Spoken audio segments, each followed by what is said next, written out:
Hello and welcome to this video where I will be talking about what an SR-HR loot system is in World of Warcraft. So SR and HR are abbreviations for software serve and hardware serve.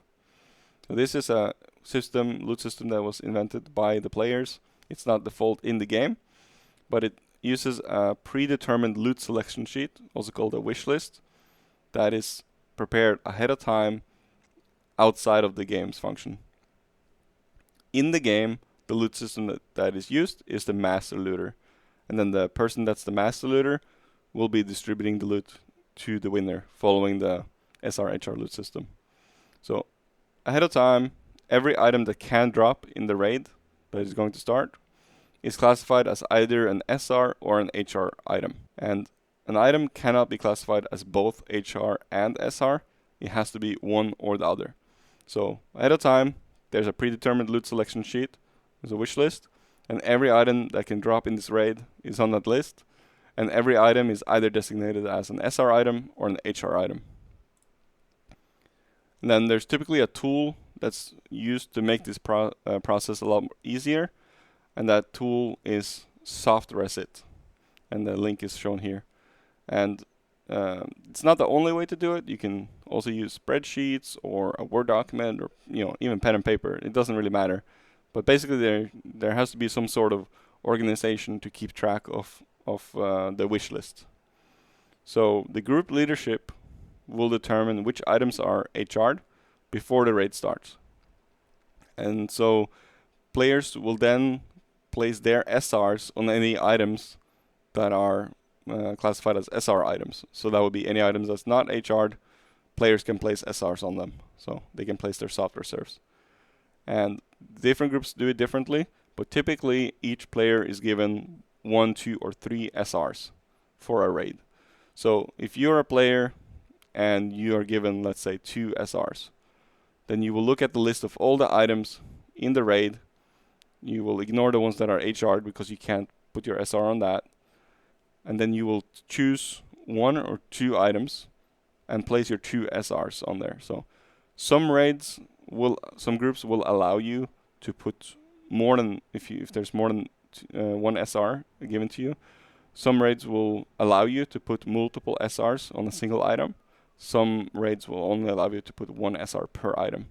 But let's say this is a raid that allows you to put multiple SRs on the same item, and you have 2 SRs. You can place that on either 1 item, or you can place 1 SR each on 2 items. If you're placing 2 SRs on 1 item, it means if you're competing against someone else for that item that also have it on their SR, you get to roll twice. If you only have 1 SR on that item, you only get to roll once. And the highest roll will win. If everyone passes on loot, so if no one wants anything in the raid, it'll typically go to the group that organizes it. So when an item drops, there are 4 different scenarios in an SR-HR loot system. So the first one is that the item is HR'd. So that's kind of the easy one, where this item will then just be given to the player that had it on their HR. So that could be, maybe there's an item that one person in the group has wanted for a long time, and so they created their own raid, and they're using the SR-HR loot system, and they're putting themselves as HR on a specific item that they'll be going for. So one example would be the bindings in Molten Core. There are very low percentage drop, and you can only do Molten Core once a week per character because of the raid lockout. So some people will make Molten Core raids, and they'll make them with an SR-HR system, and they'll put the bindings on HR for themselves.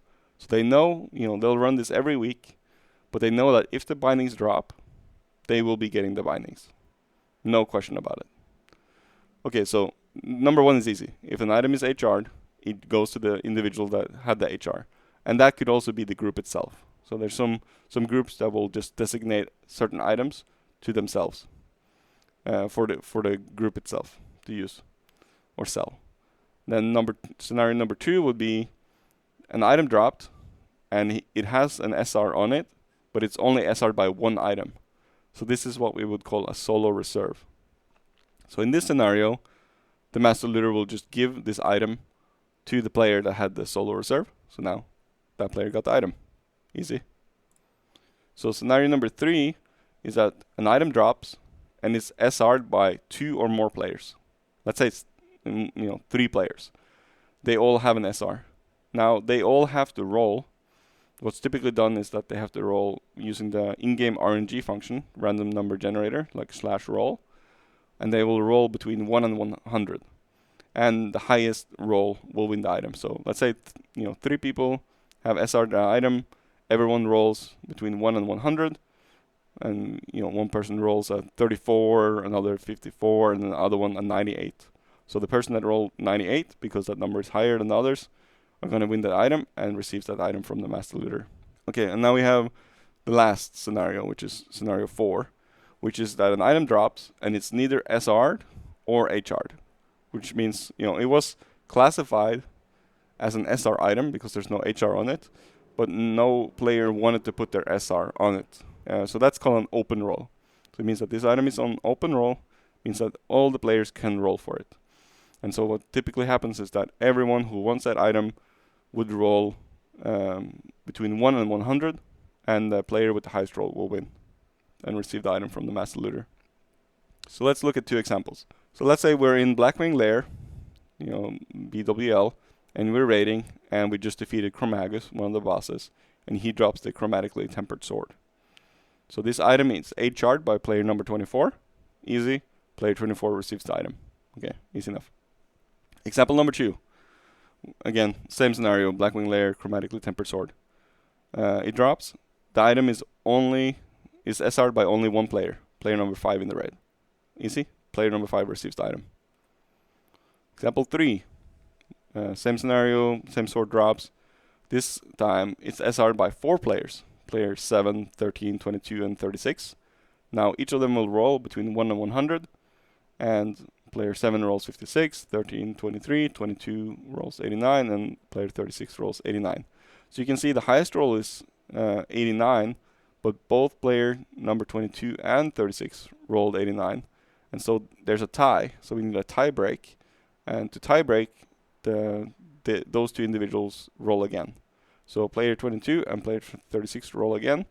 22 rolls 13 and 36 rolls 94. So player 36 won, and player 36 will win the item and receive it from the master looter. Okay, and then we have example 4. So again, same scenario, same sword. No players have HR or SR on the item, and therefore the item goes to open roll. 8 players want this item, and they all roll for it between 1 and 100, and whoever among those has the highest roll will win it. And example number 5 actually says wrong here, but same scenario, sword drops, no one wants it, then the item is just taken by the master looter and it goes to the benefit of the group, either sold to the vendor or disenchanted typically. Okay, so what are the advantages of this SR-HR loot system? So an SR-HR loot system reduces the workload for the group leadership when it comes to loot distribution, since the group members are selecting the items themselves ahead of time. And because there is a predetermined loot priority sheet, what I refer to as the wish list, and because this is created and locked before the raid even starts, there's full transparency for everyone participating in the raid how any item will be handled during the loot distribution if it drops. So with this system, everyone knows exactly who's getting what items in which order, assuming they can win the rolls for it. So this can reduce uncertainty, stress, arguments, and conflicts, and generally just reduce the overall friction among group members. And since there is a predetermined loot priority sheet for all the items, there's no need to loot cancel every single item that drops. So because you don't need to loot cancel and have a couple of people discussing who should get which item, whichever item that dropped, you're saving time. There's less non-productive time or less downtime during the raid because you can just move forward, and if it's HR'd, it goes to the person that HR'd it. If it's soft reserved, either goes to the solo reserve, or if there's multiple SRs, they roll for it, or if there are no SRs, there's just an open roll, and everyone wins it, and if no one wants it, it just goes to the raid group. So everything is very clear what happens with the item. And tie breaks are typically done by a random number generator, rolling between 1 and 100, and the highest roll wins. And it eliminates loot council corruption. So because there is no loot council, you also don't have loot council corruption. So loot council corruption can arise when loot council members prioritize their own gear, or favor friends, or have some other sort of bias, which can lead to unfair loot distribution.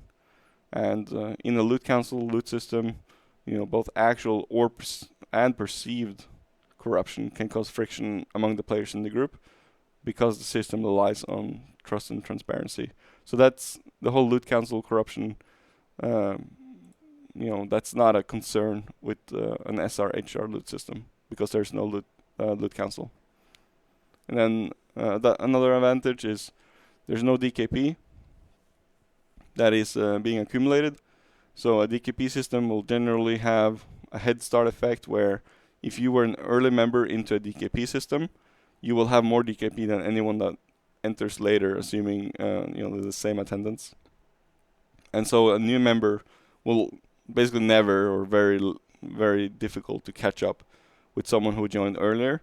And so it can be quite hard to recruit new members into a DKP system that has been existing for some time, just because whoever is joining just won't have any points to win any items for a very, very long time. And then because there's no in-game currency being used to buy items, you don't have the same push for players to buy in-game gold for real world money. And so most players consider buying gold in-game to have a negative effect on the game as a whole. And so having a system that doesn't encourage gold buying is seen by many as a positive thing. Okay, so over to disadvantages. So there are some setup efforts required for the group leadership to create the SR/HR list.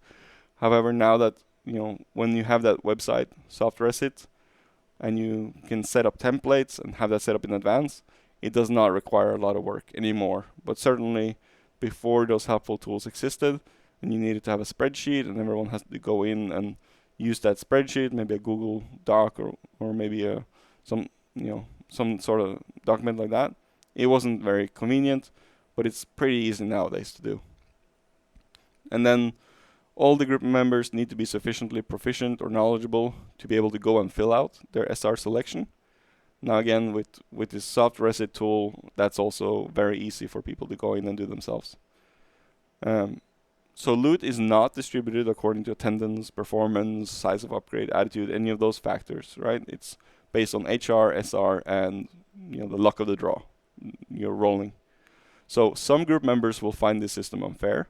That will especially be if they are contributing consistently, they're a very high performer, they contribute to, let's say they're a damage dealer that does a lot of damage, or they're a healer that does a lot of healing, and they're really contributing, but they keep self-reserving items that are not dropping, and when they do self-reserve on an item that drops, they always lose the roll. So in that sort of scenario, that type of player could be quite frustrated with the system. And because the way the loot is distributed, it doesn't optimize the overall benefit to the group's performance. So this is a downside. This is an important downside for most competitive, high-end, speedrunning progression groups. So if you want a loot system to optimize the performance of the group itself, so you can be the absolute best group there is and maybe win a speedrunning record, or you want to be very fast, or you want to progress through some content that the group is struggling with, this is not the loot system that will optimize the benefits for the group. Then you would typically want to use a loot council where there's a couple of people of the group who is deciding where the loot should go to best benefit the group overall. And then lastly, if players are unlucky regarding their priority items dropping, it may take a long time until they have a chance of getting loot. So that's kind of the same as I was mentioned earlier. Okay, so in summary, SR/HR, that's an abbreviation for soft reserve, hard reserve. This is a player-invented loot system, so it's not default in-game. and it uses a predetermined loot selection sheet, a wish list for items, to distribute loot in game. And this wish list is located outside the game, either a spreadsheet, but more lately it will be almost always on the website Soft Reset. The in-game loot system that is used is the master looter, and the master looter will award the item depending, given the SR/HR rules, depending on what happens to the winner. And every item that can drop is designated as either an SR or an HR item ahead of time, and then all the players have assigned their SRs to the items that they are allowed to SR. And any item is classified as either HR or SR. It can't be both. And the group leadership will decide how many SRs each player is given. But typically it's 1, 2, or 3. And because loot is not distributed according to attendance, performance, size of upgrade, attitude, those sort of parameters, there will certainly be some players that find this system unfair, especially those that are very high performing and contributing a lot to the group success, but are unlucky in winning items or when selecting their soft reserves. And because the way the loot is distributed, it does not optimize the overall benefit to the group performance, so it's not a popular loot system when it comes to very competitive, high-end speedrunning or progression groups. So that concludes what I wanted to talk about on the SR/HR loot system. Thank you.